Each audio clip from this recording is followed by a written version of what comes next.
تو امریکہ کے اندر پاکستان کے اندر ایک ٹرم یوز کی جاتی ہے کانٹریکٹر کی، اور یہ جو کانٹریکٹرز جاب ہیں یہ بہت زبردست جاب ہیں اور اس کے اندر بہت سا سکوپ ہے۔ اب جو کانٹریکٹر ہے وہ کیا کرتا ہے، وہ ایک لم سم اماؤنٹ جو ہے کسی بھی کانٹریکٹ کی، کسی بھی پروجیکٹ کی چارج کرتا ہے اور اس کے بعد اس میں سے سٹاف ہائر کرتا ہے، را مٹیریل خریدتا ہے، اسی میں سے اپنا حصہ نکالتا ہے۔ جناب اگر آپ کانٹریکٹر بننا چاہتے ہو، ٹھیکیدار بننا چاہتے ہو، تو آج کی جدید دنیا کے اندر آپ کو کیا کرنا ہے، آپ کو بھی اپنی پریزنس بلڈ کرنی ہے۔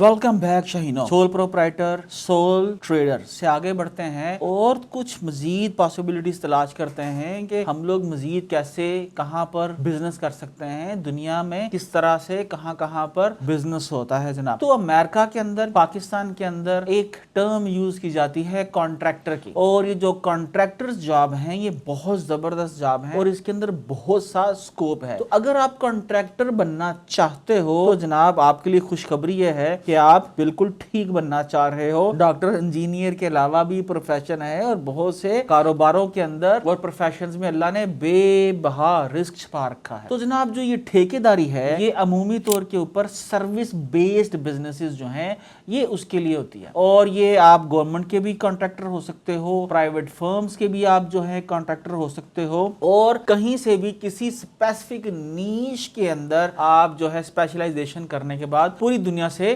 کانٹریکٹر جو ہے بن کے، ٹھیکیدار بن کے آپ کام لے سکتے ہو۔ مثال کے طور پر آپ امریکہ کے اندر کنسٹرکشن کانٹریکٹر ہو، مینس کے کنسٹرکشن کے ٹھیکیدار ہو، تو آپ جو ہیں مختلف چھوٹے چھوٹے گھروں کو یا بڑے گھروں کو یا بلڈنگز کو یا ان کی ریپیئر کے ٹھیکے لے سکتے ہو۔ آپ روف ریپیئرنگ کے ٹھیکیدار ہو، یعنی گھروں کی چھتیں ریپیئر کرتے ہو تو آپ کنٹریکٹر ہو۔ آپ جناب کسی جگہ کے اوپر پینٹ جو ہے کسی بلڈنگ میں یا گھروں میں پینٹ کی فیسلٹی دیتے ہو، آپ نے کچھ ملازم جو ہیں اپنے ساتھ رکھے ہوئے ہیں اور ان ملازموں سے آپ کام کرواتے ہو، تو کیا ہے، آپ کانٹریکٹر ہو۔ تو جناب امریکہ کے اندر خاص طور کے اوپر بہت سی ہزاروں لاکھوں ایسے کانٹریکٹرز ہیں جن کی صرف یہ جاب ہے کہ وہ گورنمنٹ سیکٹر سے اور پرائیویٹ سیکٹر سے کانٹریکٹس لیں اور پھر آگے ان کو آؤٹ سورس کریں، ان کے لیے سٹاف ہائر کریں یا امپلائیز ہائر کریں اور اپنا بزنس چلائیں۔ اب جو کانٹریکٹر ہے وہ کیا کرتا ہے، وہ ایک لم سم اماؤنٹ جو ہے کسی بھی کانٹریکٹ کی،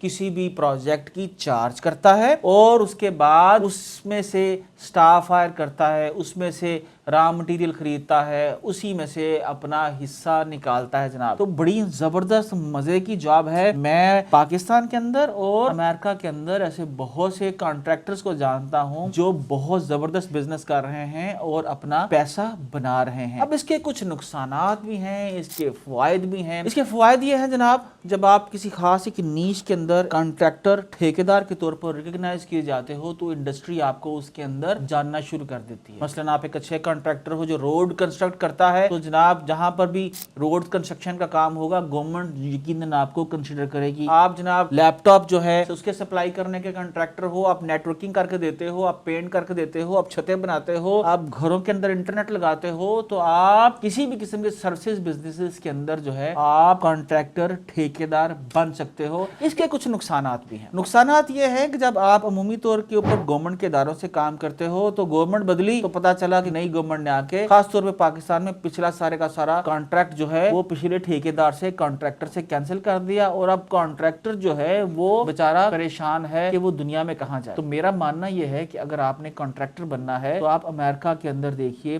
کہ کس طرح سے آپ پاکستان میں بیٹھ کے امریکہ میں کانٹریکٹر بن سکتے ہو۔ اور اس کے اندر جو مزید مشکلات یہ آتی ہیں کہ آپ نے اپنے سٹاف کو مینج کرنا ہے۔ جب آپ سٹاف رکھتے ہو تو ان کی بہت ساری مسائل آپ کو دیکھنے پڑتے ہیں۔ آپ کی انویسٹمنٹ جو ہے اس کے اندر ساری کی ساری آپ کی اپنی انویسٹمنٹ ہوتی ہے، اور کانٹریکٹر یا ٹھیکیدار بننے میں جو سب سے مشکل کام ہے وہ ہے آپ کی کریڈیبلٹی۔ جس طرح سے ہر بزنس کو اسٹیبلش ہونے میں، اپنی کریڈیبلٹی بلڈ کرنے میں ٹائم لگتا ہے، اپنا لوہا منوانے میں ٹائم لگتا ہے، ایک جو ٹھیکیدار ہے اس کو خاص طور کے اوپر اپنی کریڈیبلٹی بلڈ کرنے میں ٹائم لگتا ہے کہ جی وہ کسی بھی بزنس میں ہے، ہاؤسنگ کے بزنس میں ہے، پینٹ کے بزنس کے اندر ہے، یا کسی بھی قسم کا کوئی سروس پرووائڈر ہے، تو اس کی کریڈیبلٹی جب تک بلڈ نہیں ہوگی اس کو آگے سے نئے بزنسز نہیں ملیں گے،